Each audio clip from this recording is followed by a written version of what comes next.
ahora comenzaremos el estudio de esa bella obra que tanto le oculta el sistema porque dice la verdad. Isis sin velo, el tomo 2, capítulo 3, página 88 a 91. Y comenzaremos las maravillas de Oriente. Nos quedamos acerca en el punto exacto que desde la llegada del espiritismo, los médicos y patólogos están más listos que nunca para tratar a los grandes filósofos como Paracelso y Van Helmont como charlatanes, embaucadores, supersticiosos. Increíble. Así que esos médicos y patólogos están más listos que nunca para tratar a grandes filósofos como Paracelso y Van Helmont como charlatanes, embaucadores, supersticiosos. Paracelso, que nació en Suiza en 1493, el más grande ocultista de todos los tiempos medievales. Paracelso fue el más hábil médico de su tiempo y el más renombrado por la curación de casi todas las dolencias mediante la virtud de talismanes que él mismo preparaba. Él los curaba a los pacientes con talismanes. Paracelso jamás tuvo un amigo, todo lo contrario, estaba rodeado de enemigos, siendo los más acérrimos los eclesiásticos católicos y sus partidarios. Esa es la verdad en ese punto sobre el gran Paracelso.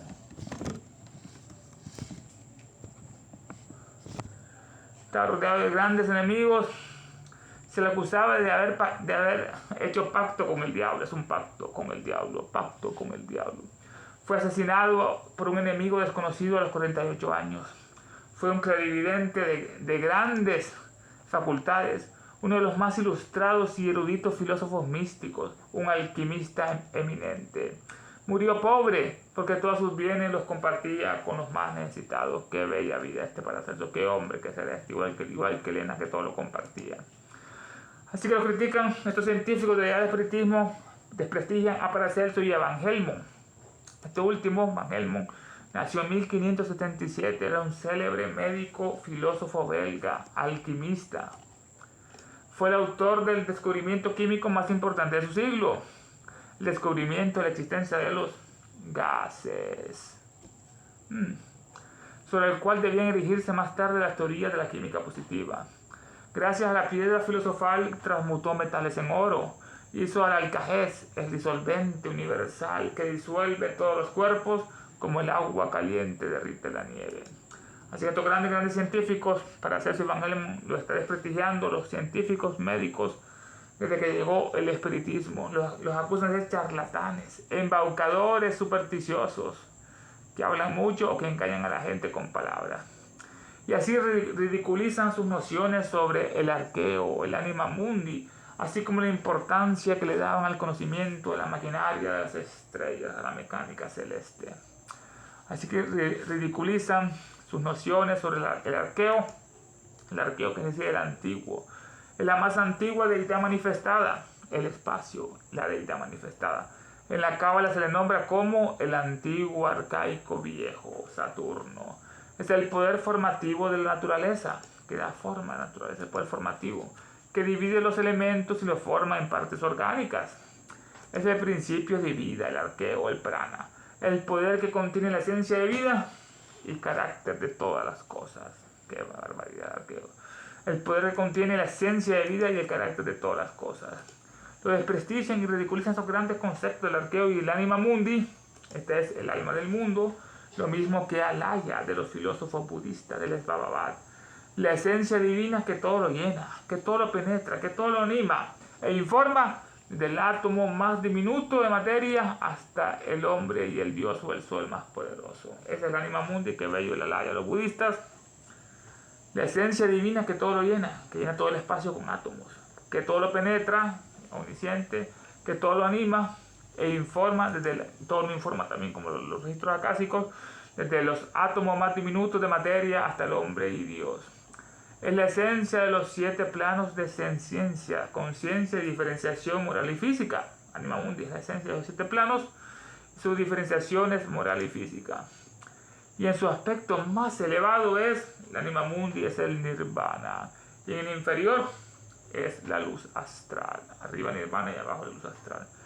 Es de naturaleza ígnea, eterna en el objetivo mundo de la forma y luego éter. Tiene naturaleza ígnea, etérea, en el objetivo mundo que conocemos, el mundo físico y de la forma. Y luego es éteri, divino o espiritual en sus tres planos más elevados. Y luego es éter y divino espiritual en los tres planos más elevados, Adi, Anupadaka, y el otro es Atma, el átmico. Arriba Nirvana y abajo es el plano astral. De naturaleza como el fuego, etérea en el objetivo inmundo de la forma, y luego éter y es divino espiritual, es Anima Mundi en sus tres planos superiores, Adi, Anupadaka y el átmico. Así que ridiculizan estos grandes conceptos de Paracelso acerca del arqueo y el Anima Mundi, así como la importancia que le daban que hay conocimiento de la maquinaria de las estrellas. Es importante estudiar astronomía, esa mecánica celeste, esos grandes soles, Betelgeuse, lo que es Antares, Aldebarán, etc. Lo estudiaban esa mecánica celeste Paracelso, y sin embargo, cuánto progreso sustancial ha logrado la medicina desde los días en que Lord Bacon la clasificó entre las ciencias conjeturales. Cuánto progreso sustancial ha logrado la medicina desde que este señor Lord Bacon la clasificó entre las ciencias de conjeturas, puras conjeturas. Lord Bacon, se llamaba Francis Bacon, nació en 1561, era un filósofo, político, abogado, escritor inglés, juez, abogado, astrólogo, historiador, padre del empirismo filosófico y científico. Precisó las reglas del método científico experimental.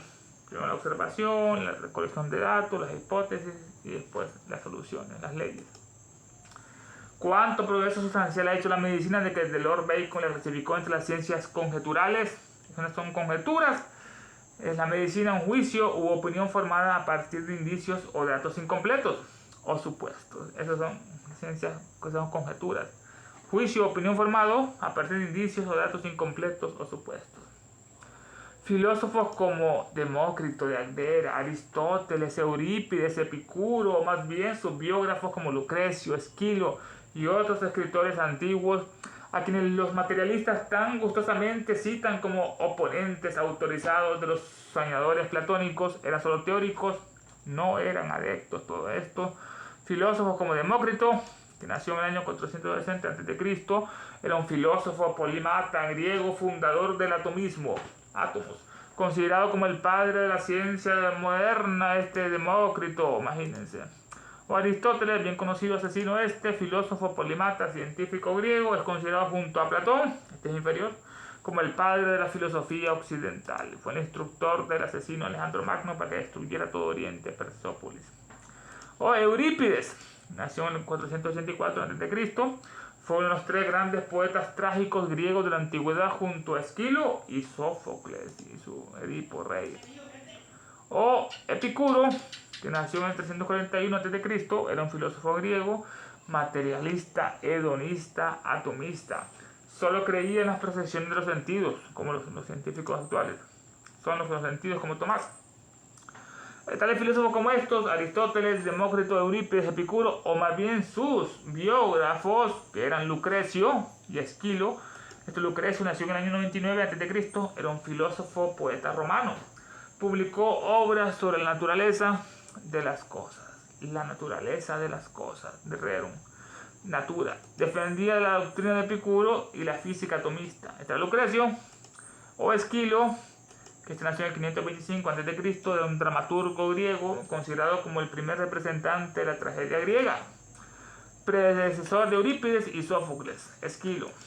¿Cuántos de estos filósofos o sus traductores como Lucrecio, Esquilo y otros escritores antiguos, a quienes los materialistas tan gustosamente citan como oponentes, enemigos autorizados de los soñadores platónicos, eran solo teóricos y no eran adeptos? Todos estos filósofos modernos dicen que no, que eran estos Demócrito, Aristóteles, Eurípides, Epicuro, eran enemigos de los grandes soñadores idealistas platónicos, a quienes estos materialistas tan gustosamente los citan como oponentes autorizados de los soñadores platónicos. Eran solo todos estos filósofos eran teóricos, no eran adeptos prácticos. Estos adeptos, cuando escribieron, hicieron que las turbas cristianas quemaran sus obras o las redactaron los adeptos de manera que fueran tan inteligibles solamente para los iniciados que le entendieran. Así que estos adeptos, un adepto verdadero es el que ha obtenido, es aquel que mediante el desarrollo espiritual ha conseguido el grado de iniciación, esto es, ha alcanzado conocimientos y poderes trascendentales, y ha llegado a ser maestro de la ciencia de la filosofía esotérica. El adepto es un ser plenamente iniciado que vela por el progreso de la humanidad y lo dirige. Ese es un verdadero adepto, el que ha obtenido esos poderes, que mediante el desarrollo espiritual ha conseguido el grado de iniciación. Esto es que ha alcanzado conocimientos y poderes trascendentales. Saber es poder. Ya ha llegado a ser maestro de la ciencia de la filosofía esotérica. El adepto es un ser plenamente iniciado que vela por el progreso de la humanidad y lo dirige como los grandes maestros. Todos estos filósofos, Aristóteles, lo que era el otro, Demócrito, Esquilo, no eran adeptos. Eran solamente teóricos, no adeptos. Estos adeptos, los verdaderos adeptos, cuando escribieron algo, hicieron que las turbas cristianas quemaran sus obras, como pasó con Hipatia de Alejandría, las turbas, o como Giordano Bruno. Las turbas ignorantes cristianas quemaban sus obras o las redactaban los adeptos de tal manera sus libros que fueran inteligibles, entendibles solamente para los iniciados. Los iniciados era todo aquel que se ha admitido en los misterios y se le han revelado los secretos de la masonería o el ocultismo. Ese es un iniciado verdadero, se ha admitido en los misterios y se le han revelado los secretos de la masonería o el ocultismo, no la masonería esta occidental destruida. ¿Quién de sus detractores modernos puede garantizar que sabe todo lo que los adeptos sabían? ¿Quién de estos Tyndall? ¿Quién de sus detractores modernos científicos pueden garantizar que sabe todo lo que los adeptos sabían? Solo el emperador Diocleciano quemó bibliotecas enteras de las obras de las artes secretas. Ni un manuscrito que trataba sobre el arte de hacer oro y plata se escapó a la ira de este tirano sin pulir. Increíble, ¿no? Pero este emperador Diocleciano de Roma, que se llama Cayo Aurelio, nació en el 244 después de Cristo. Que increíble su ignorancia, quemó bibliotecas enteras sobre las obras de las artes secretas. ¿Por qué las ocultaban? Porque dan poder a la curación. Ni un manuscrito que tratara sobre el arte de hacer oro, alquimia y plata escapó a la ira de este tirano sin pulir, Diocleciano. Las artes y la civilización habían alcanzado tal desarrollo en lo que ahora se denomina como las edades arcaicas. Que sabemos a través de Champollion que Aristóteles, el segundo rey de la primera dinastía, escribió una obra sobre anatomía y el rey Necao escribió sobre astrología y astronomía. Así que las artes y las civilizaciones habían alcanzado tal desarrollo en lo que ahora se denomina como las edades arcaicas, la antigua religión, la sabiduría universal. Las artes y civilización habían alcanzado tal desarrollo en lo que ahora se denomina como las edades arcaicas, que sabemos a través de Champollion que Aristóteles, el segundo rey de la primera dinastía, escribió una obra sobre anatomía. Bueno, Champollion, muy conocido, Jean Francois, nació en 1790, era un historiador, lingüista, egiptólogo de París. Descifró la escritura jeroglífica gracias al estudio de la piedra Rosetta. Tenía un edicto en piedra con 3 idiomas diferentes, primero en jeroglíficos sagrados, después sigue en lo que es demótico y por último en griego antiguo. Y así descifró Champollion todo esto, el padre de la egiptología moderna. Decía Champollion que sabemos que a través de él que Aristóteles, el segundo rey de la primera dinastía de Menes, escribió una obra sobre anatomía. Este Aristóteles, o el rey Aja, Teti, nació del año 3107 al 2980 a.C. Gobernó por 57 años este faraón. Mandó edificar un palacio en Memphis y practicó el arte de la medicina. O hizo un gran palacio, una bella Memphis, y practicó el arte de la medicina. Escribiendo tratados sobre la técnica de abrir los cuerpos, como hace lo que son trepanaciones, esta cosa. A través de Champollion sabemos que los antiguos tenían mucho conocimiento en las artes y civilizaciones, como Aristóteles, el segundo rey de la primera dinastía. Esta primera dinastía que comenzó con Menes en el año 3100 al 2900 a.C., el primer rey histórico, Menes. Antes de Menes y después de Menes.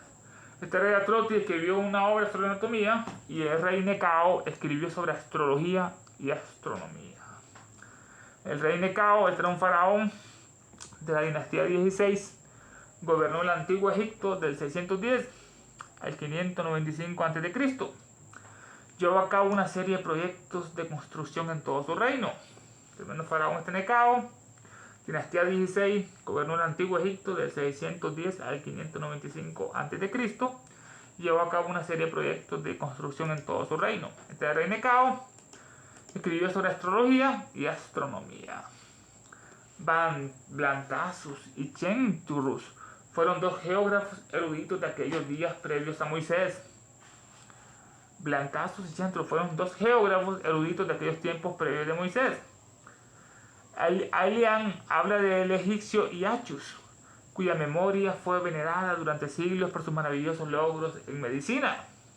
Aelian, llamado Claudio Aeliano, nació en 175, era un romano, autor y profesor de retórica, y escritor, orador, historiador, zoólogo y poeta. Claudio Aeliano. Habla del egipcio Iachus, este era un médico egipcio cuya memoria fue venerada por espacio de muchos siglos a causa de sus maravillosos conocimientos ocultos que poseía, y curó muchas enfermedades haciendo inhalar hierbas a sus pacientes. Los curaba con hierbas. Médico egipcio cuya memoria de Iachus fue venerada por espacio de muchos siglos a causa de sus maravillosos conocimientos ocultos que poseía, y curó muchas enfermedades haciendo inhalar hierbas a sus pacientes. La mejor medicina, la natural. Iachus. Así que Aelian habla del egipcio Iachus, cuya memoria fue venerada durante siglos por sus maravillosos logros en medicina. Detuvo el avance de varias epidemias, cólera, simplemente con ciertas fumigaciones. Este es un gran médico provisto, detuvo el avance de epidemias, plagas, simplemente con ciertas fumigaciones desinfectantes. Teófilo, patriarca de Antioquía, menciona una obra de Apolonides, de apellido Horapios, titulado El Libro Divino, y dando la biografía secreta y el origen de todos los dioses de Egipto. Y Ammiano Marcelino habla de una obra secreta en la que se señala la edad precisa del toro Apis, una clave o una llave para muchos misterios y cálculos cíclicos. Este Teófilo, patriarca de Antioquía. Teófilo nació en el año 183 después de Cristo. Fue el primer obispo que mencionó la palabra Trinidad, de los engaños de la Trinidad. Era un obispo, dice, de Antioquía. Teófilo, Antioquía, estaba en Turquía. Menciona este Teófilo una obra de Apolónides, de apellido Horapios, titulado El Libro Divino. Tremenda obra. El Libro Divino, que decía ese libro, y de ahí se daba la biografía secreta y el origen de todos los dioses de Egipto. Imagínense qué conocimiento. La biografía secreta, como nacieron son dioses, Top, Hermes, Anubis, el Chacal, y Horus, y dando la biografía secreta y el origen de todos los dioses de Egipto, su origen importante. Y Ammiano Marcelino habla de una obra secreta en la que se señaló la edad precisa del toro Apis, Serapis. Bueno, Ammiano Marcelino era un historiador, nació en el 325 después de Cristo, militar romano, historiador. Habla de una obra secreta en la que se señaló la edad precisa del toro Apis. Este es el toro, que quiere decir el muerto viviente, o sea, Osiris, encarnado en el sagrado toro blanco. Apis es el dios toro a que dieron muerte con mucha ceremonia al llegar a la edad de 28 años. Edad en que Osiris fue muerto por Tifón y después fue osirificado por Isis. Unió todos los pedazos con Horus y volvió a su rey coronado. La diosa Cimvelum. O sea que el toro Apis es el muerto viviente, el muerto que está vivo, o sea, Osiris, encarnado en el sagrado toro blanco, encarnado en un cuerpo humano. Apis es el dios toro, Serapis, a que dieron muerte con mucha ceremonia, lo mataron al llegar a la edad de 28 años. Edad en que Osiris fue muerto por Tifón. Así que hablan esos libros de la biografía secreta de los dioses de Egipto, su origen, y de la obra secreta en la que se señaló la edad precisa del toro Apis, la edad.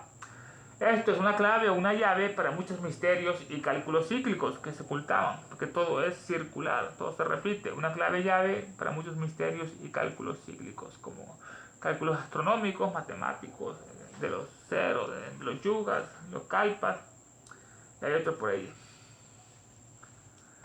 Dice,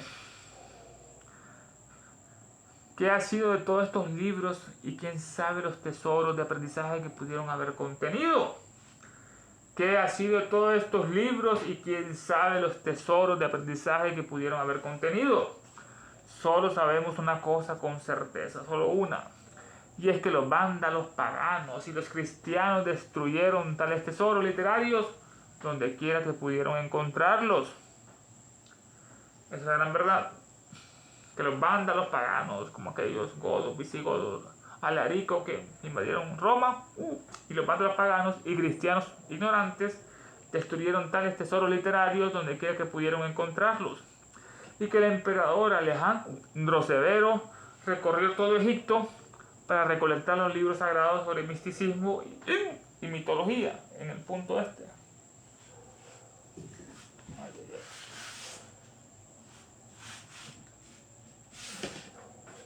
Y que el emperador Alejandro Severo recorrió todo Egipto para recolectar los libros sagrados sobre misticismo y mitología. Saquearon todos los templos. Increíble que hizo este Alejandro Severo, este emperador. Marco Aurelio nació en Siria y falleció el 18 de marzo. Era un emperador romano durante 222 al 235. Marco Aurelio Severo.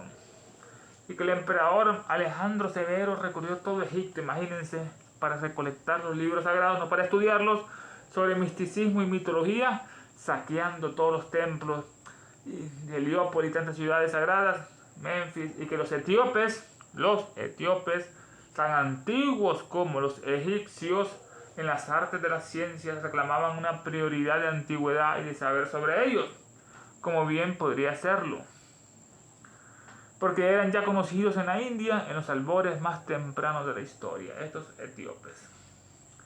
Pasamos de Egipto, pasamos a lo que es Etiopía. Así que Alejandro Severo, el emperador, pasó destruyendo a todas partes, buscando, recolectando los libros sagrados sobre misticismo y mitología, saqueando todos los templos, y que los etíopes, vamos a los etíopes ahora, que son tan antiguos como los egipcios, qué interesante dato, tan antiguos como los egipcios, también hicieron grandes construcciones, pero bajo tierra, en la roca viva, hacían templos en Etiopía, y que los etíopes, tan antiguos como los egipcios en las artes y las ciencias, reclamaban una prioridad de antigüedad y de saber sobre ellos, como bien podría serlo, dice Elena, porque eran ya conocidos en la India y en los albores más tempranos de la historia. Eran conocidos en la India y en esos albores más tempranos de la historia. También sabemos que Platón aprendió en Egipto más secretos de los que se le permitió mencionar. Volvemos al gran Platón. Que Platón aprendió en Egipto, después que mataron a su maestro Sócrates, le obligaron a tomar la cicuta. También sabemos que Platón aprendió en Egipto más secretos de los que se le permitió mencionar, que hacía un juramento sodaliano. Y que según Champollion, todo lo que es realmente bueno y científico de las obras de Aristóteles, tan apreciadas en nuestros días por nuestros induccionistas modernos, se deben a su divino maestro, a Platón. Esto decía el gran Champollion. Todo lo que es realmente bueno y científico, bueno, bello, hermoso y científico en las obras de Aristóteles, discípulo de Platón, estas obras que son tan apreciadas en nuestros días por nuestros induccionistas modernos, todo lo que es bueno y científico en Aristóteles se debe a ¿quién? A Platón, su divino maestro. Estos induccionistas que van de lo particular a lo general y se extravían, no ven los universales de Platón.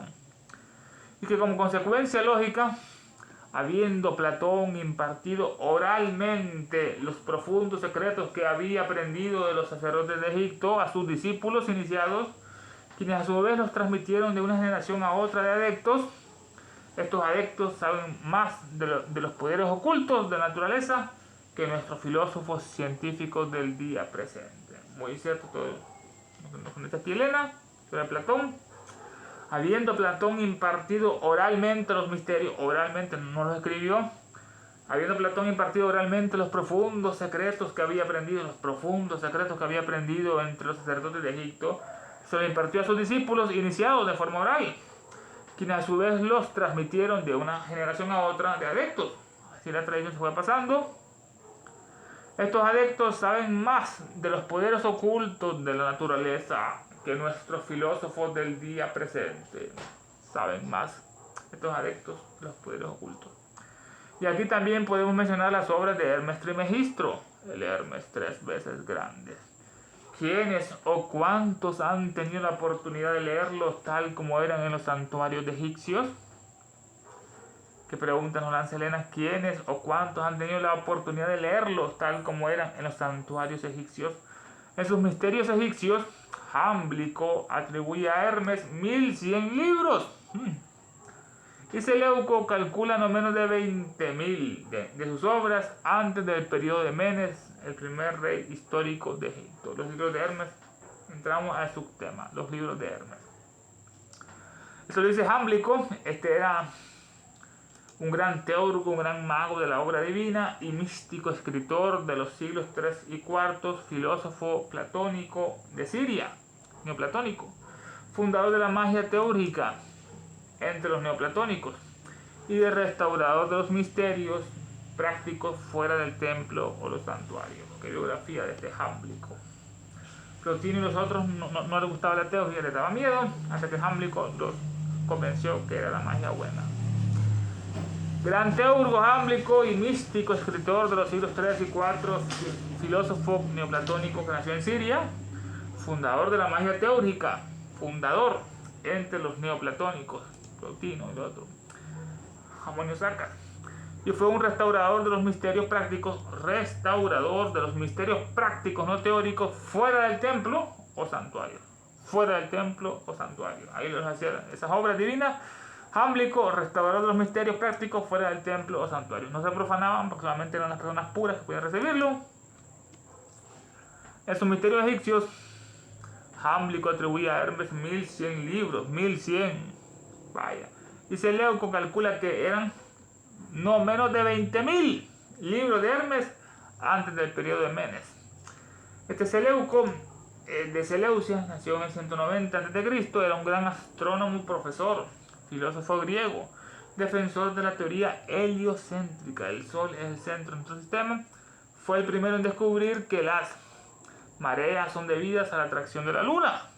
Cuando la Luna se acerca, la Luna llena, las mareas se elevan, pero quieren volver con su madre, porque antes estuvieron en la Luna todo el océano, hasta que falleció el planeta, murió y perdió lo que es el poder de gravedad, y el agua se precipitó al planeta más cercano por ondas gravitacionales, que era la Tierra. Así que el agua del océano era de la Luna, de la tercera cadena. Y Seleuco calcula no menos de 20.000 de sus obras antes del periodo de Menes. Bueno, este Menes le decían también Narmer, el gran Narmer, antiguo rey de Egipto durante el periodo arcaico 3100 a.C. Menes, unificador del Egipto, fundador de la primera dinastía, Menes. Así que son 20.000 libros, son 1100. Eusebio vio solo 42 libros de estos libros en su tiempo. Pasaron de 20.000 a 1100, ahora a 42. Este Eusebio era un obispo de Cesarea, de Palestina, que nació en el 263 después de Cristo. Eusebio vio solo 42 de estos libros en su tiempo. Y dice: el último de los 6 libros sobre medicina trata sobre ese arte tal como se practicaba en las edades más oscuras. Y Diodoro dice que fue el más antiguo de los legisladores, Menevis, el tercer sucesor de Hermes, quien lo recibió, los libros de Hermes. Vaya, qué anécdota. Eusebio vio 42 de estos libros y dice que el último de los 6 libros, los 42 sobre medicina, trata sobre este arte tal como se practicaba en las edades más oscuras. Y Diodoro dice lo siguiente: este Diodoro era de Sicilia, del siglo I a.C., un antiguo historiador, geógrafo y mitógrafo. Este Diodoro dice que fue el más antiguo de los legisladores, Menevis, el más antiguo de los legisladores, Menevis, el tercer sucesor de Menes, de la primera dinastía, el tercero, el faraón, quien nos recibió los libros de el mismísimo Hermes.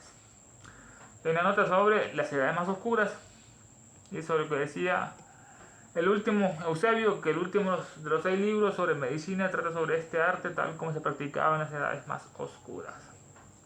Se la nota: Sprengel, en su historia de la medicina, hace que Van Helmont parezca disgustado por la charlatanería y la presunción ignorante de Paracelso.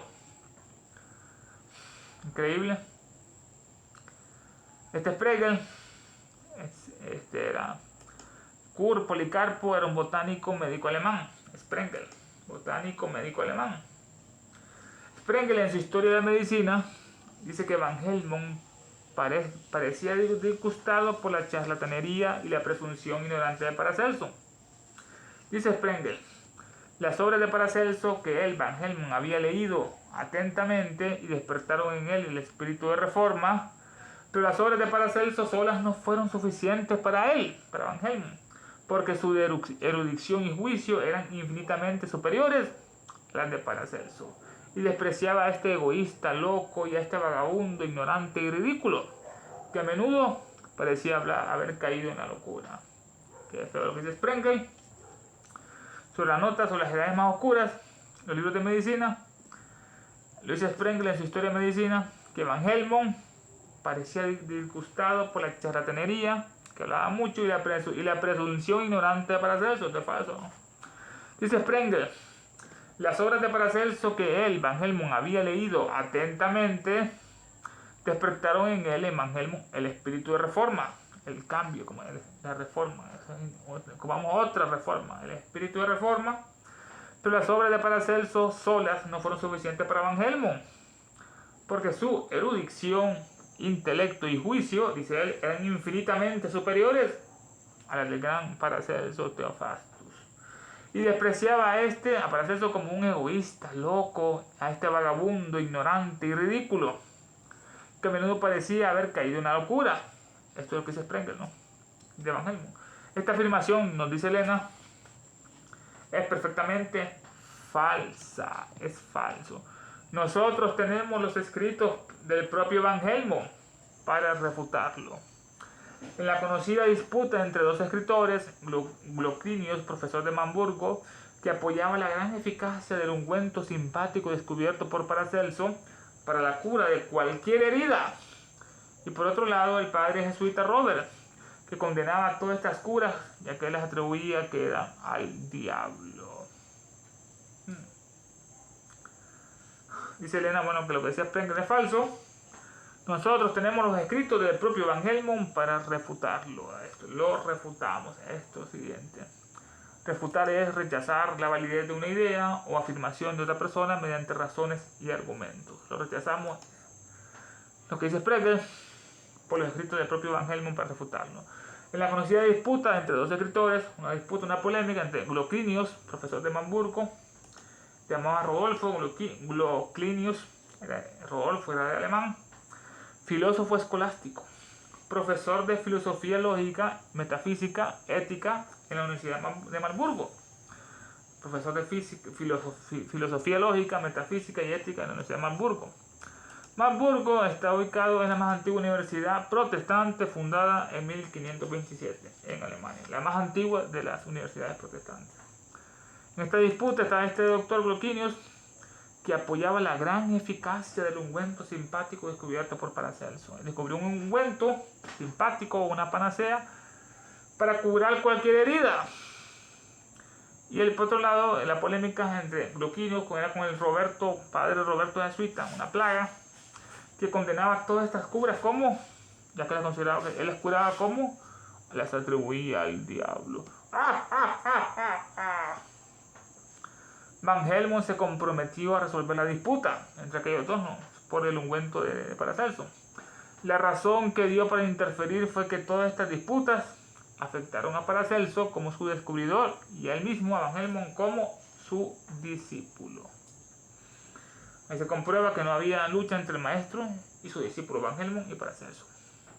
Van Helmont se comprometió a resolver la disputa, la polémica entre el jesuita Robert y el otro Goclenius sobre ese ungüento que descubrió Paracelso para curar cualquier herida, lo cual funcionaba, pero el padre católico decía que los atribuía las curas al diablo, que quería confundirlos. Van Helmont se comprometió a resolver la disputa. La razón que dio para interferir fue que todas estas disputas afectaron a Paracelso como su descubridor de este ungüento y a él mismo, a Van Helmont, como su discípulo. No lo criticó, como decía Sprengel. Ver esto de la herida magnética, página 705 de Magnética Bulner. Increíble. Y estamos entrando al tema acerca de buscando a tientas en la oscuridad. Buscando a tientas en la oscuridad. Los científicos están buscando a tientas en la oscuridad. De los manuscritos que han llegado hasta nosotros, la mayoría no son más que retraducciones latinas de traducciones griegas. De los manuscritos que han llegado a nosotros, la mayoría son no más que retraducciones latinas de las traducciones griegas, ¿no? Primero fueron los griegos, después los romanos, ¿no? El latín y el griego. Hechas principalmente por los neoplatónicos, Plotino, Jámblico, a partir de los libros, Porfirio, a partir de los libros originales conservados por algunos adeptos. Los adeptos, como siempre, ¿no? Estas traducciones hechas principalmente por los neoplatónicos a partir de los libros originales conservados por algunos adeptos que los conservaban en bibliotecas ocultas como en el Tíbet. Marsilio Finicius, quien fue el primero en publicarlos en Venecia en 1488, nos ha proporcionado menos extractos, y las partes más importantes parecen haber sido pasadas por alto o omitidas intencionalmente por ser demasiado peligrosas para publicarlas en aquellos días de autos de fe. Este Marsilio Finicius nació en Florencia en el año 1433. Era un sacerdote, filólogo, médico, filósofo. Fue el artífice del renacimiento del neoplatonismo y encabezó la famosa Academia Platónica de Florencia. Qué hombre este Marsilio Finicius. Sacerdote, filólogo, médico, filósofo. Fue el artífice, el autor del renacimiento, salir de la oscuridad de la Edad Media. Fue el artífice del renacimiento del neoplatonismo y encabezó la famosa Academia Platónica de Florencia. Este Marsilio Finicius, quien fue el primero en publicar estos libros en Venecia en 1488 de las traducciones de los adeptos. El Marsilio Finicius nos ha proporcionado menos extractos, resúmenes, compendios, y las partes más importantes parecen haber sido pasadas por alto o omitidas, porque era muy peligroso. Eran omitidas intencionalmente por ser demasiado peligrosa esa doctrina para publicarlas en aquellos días de autos de fe, que estaba la Inquisición matando a la gente. Por eso no quería él publicarlo. En aquellos días de autos de fe, este es un auto de fe, un acto público organizado por la Inquisición, donde los condenados adjuraban de sus pecados y se arrepentían, si no los iban a torturar más, como a Bruno o Juana de Arco. Y así sucede ahora, que cuando un cabalista que ha dedicado toda su vida al estudio del ocultismo y ha conquistado el gran secreto, se aventura a observar que solo la cábala conduce al conocimiento de lo absoluto en lo infinito, y de lo indefinido e innombrable en lo finito. Se ríen de él quienes, porque no conocen la imposibilidad de cuadrar el círculo como un problema físico, niegan la posibilidad de que se haga en el sentido metafísico, en ese punto. Así que bueno, Marsilio Finicius omitió muchas doctrinas por la Inquisición, que lo pudieran tostar a la gente. Y así sucede ahora, lo mismo pasa, está oculto el conocimiento porque la gente le echa fuego. No aguanta la verdad, que Jehová es un demonio, que Alá es una bestia, que Lucifer es el bueno.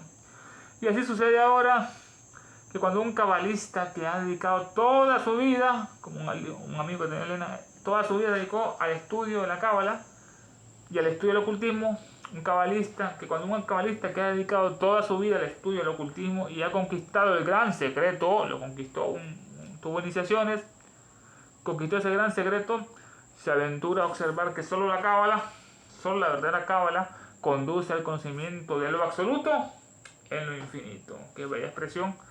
Se aventura a observar, después que conquistó el gran secreto, se aventura a observar que solo la cábala conduce al conocimiento de lo absoluto en lo infinito. ¿Quién es el absoluto?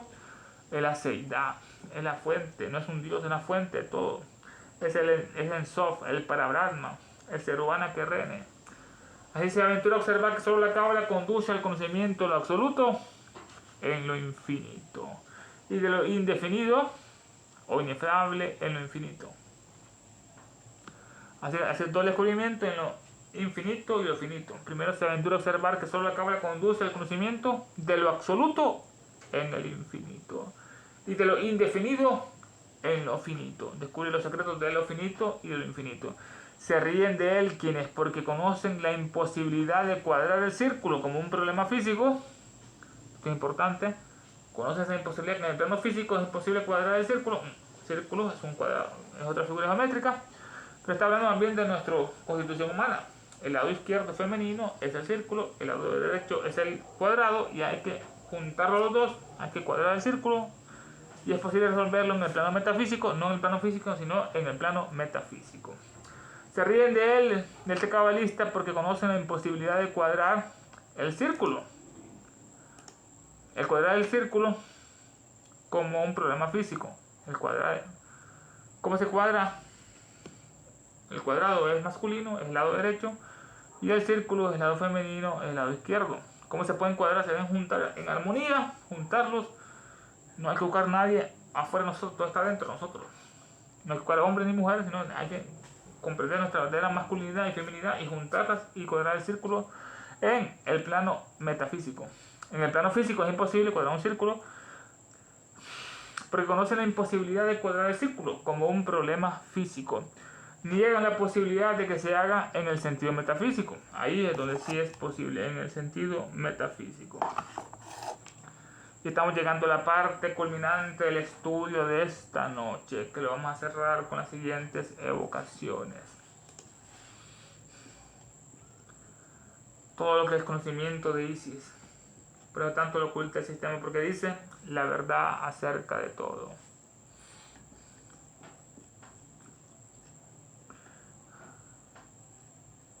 Invocación al demonio solar por la guerra del mundo.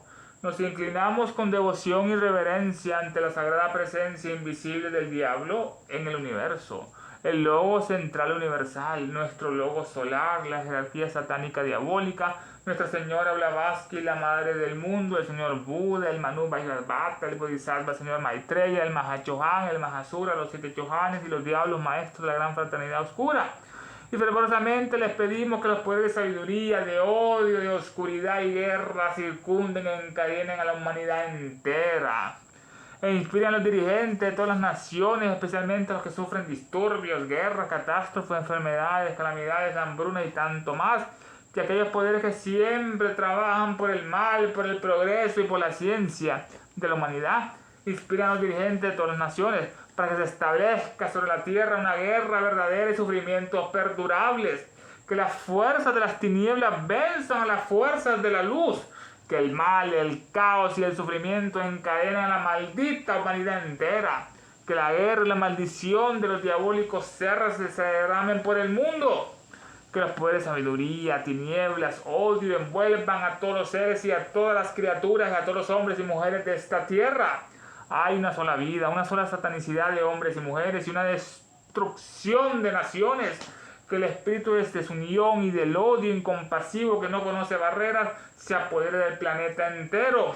Que los grandes diablos maldigan y guíen los senderos de la humanidad en el 2023 y siempre, permitiendo que cada uno de nosotros vayamos adelante y rindamos en los niveles internos del servicio por el cual estamos más capacitados.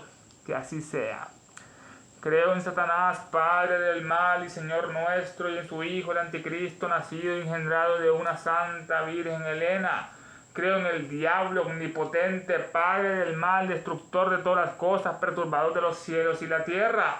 Y en el Anticristo, su único Hijo y perseguidor nuestro, que fue concebido por obra del espíritu maligno y nació de una bella Virgen Helena.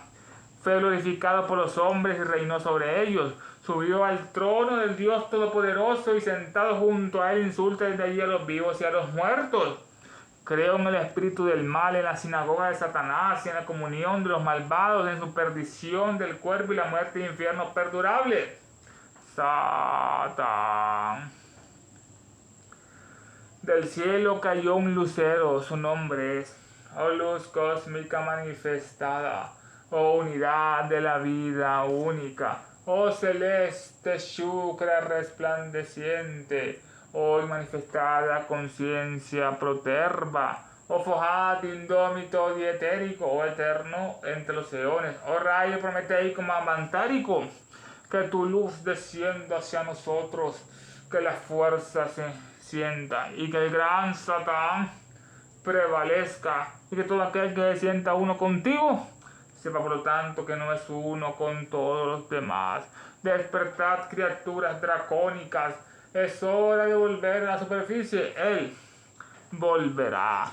Es el fin de una era. Queremos justicia diabólica, pero no nos... Ya.